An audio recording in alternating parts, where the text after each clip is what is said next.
নারী টি-20 বিশ্বকাপ বাছাইয়ের জন্য বিসিবি ঘোষিত 15 সদস্যের দলে নতুন মুখ জুয়াইরিয়া ফেরদৌস জয়িতা। তবে তিনি যে শুধু ক্রিকেট খেলাতেই পারদর্শী তা নয়, বরং এই উইকেট-রক্ষক ব্যাটার নিজের দক্ষতা দেখিয়েছেন অন্য খেলায়ও, জিতেছেন স্বর্ণপদক।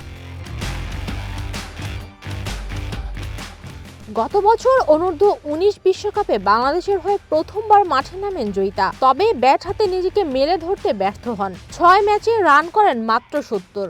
অবশ্য বিশ্বকাপে না পারলেও ব্যাট হাতে নিজের প্রতিভার ঝলক দেখান সর্বশেষ এনসিএল টি-20-তে, যেখানে তিনি 7 ইনিংসে 131.25 স্ট্রাইক রেটে করেন 189 রান।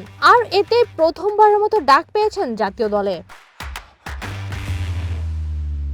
ক্রিকেটার হওয়ার আগে জাতীয় হকি দলের হয়ে দুটি সিরিজ খেলেছেন জুয়াইরিয়া। তবে শুধু হকি নয়, কাবাডি ও অ্যাথলেটিক্সেও সমান পারদর্শী এই উইকেট-রক্ষক ব্যাটার। 2023 সালের যুব গেমসে হকি, কাবাডি ও শর্টপুটসে একই দিনে 3টি বিভাগে স্বর্ণ জেতেন তিনি।